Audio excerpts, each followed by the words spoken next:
কেন বেতওয়া প্রকল্পে উত্তাল ছাতারপুর, চিতায় শুয়ে প্রতিবাদ আদিবাসী মহিলাদের। মধ্যপ্রদেশের ছাতারপুর জেলায় কেন বেতওয়া লিঙ্ক প্রকল্প ঘিরে উত্তেজনা তুঙ্গে।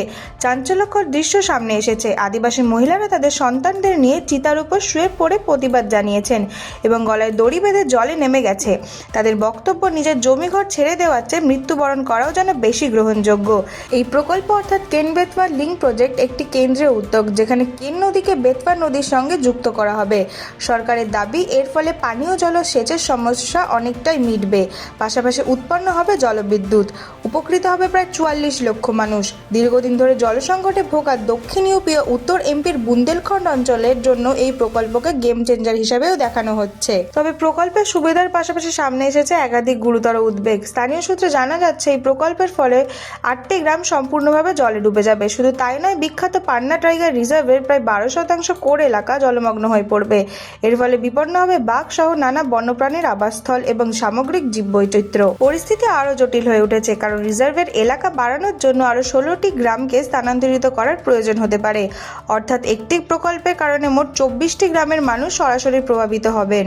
সরকারের পক্ষ থেকে দাবি করা হয়েছে, প্রায় 8 বছর আগে এই প্রকল্পের জন্য গ্রামসভার সম্মতি নেওয়া হয়েছে, কিন্তু স্থানীয় বাসিন্দাদের অভিযোগ, সেই সম্মতি আদৌ স্বচ্ছভাবে নেওয়া হয়নি।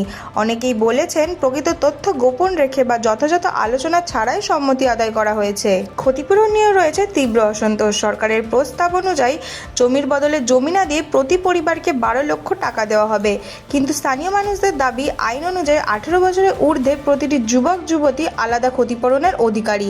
অথচ সরকার 2022-23 সালের একটি কাট অফ তারিখ নির্ধারণ করেছে, যার ফলে বহু যুবক যুবতী এই সুবিধা থেকে বঞ্চিত হতে পারেন। এই পরিস্থিতিতেই ক্ষোভে ফেটে পড়েছে ছাতারপুরের গ্রামগুলিতে। আদিবাসী মহিলাদের চিতায় শুয়ে পড়ার ঘটনা যেন সেই বিক্ষোভেরই চরম বহিঃপ্রকাশ। তাদের একটাই দাবি, জোর করে উচ্ছেদ নয়, এবং যদি সরতেই হবে তবে জমির বদলে জমি ও সম্পূর্ণ স্বচ্ছ প্রক্রিয়ায় পুনর্বাসন। উল্লেখযোগ্যভাবে সুপ্রিম কোর্ট অফ ইন্ডিয়াও এই প্রকল্প নিয়ে গুরুত্বপূর্ণ পর্যবেক্ষণ করেছে। শীর্ষ আদালত জানিয়েছে, এই ধরনের প্রকল্প ইকোসেন্ট্রিক হওয়া উচিত, অর্থাৎ প্রকৃতি ও পরিবেশের ভারসাম্যকে অগ্রাধিকার দিতে হবে, শুধুমাত্র মানুষের স্বার্থকেই কেন্দ্র করে নয়। তবুও প্রকল্পের কাজ দ্রুত গতিতে এগিয়ে চলেছে বলে অভিযোগ।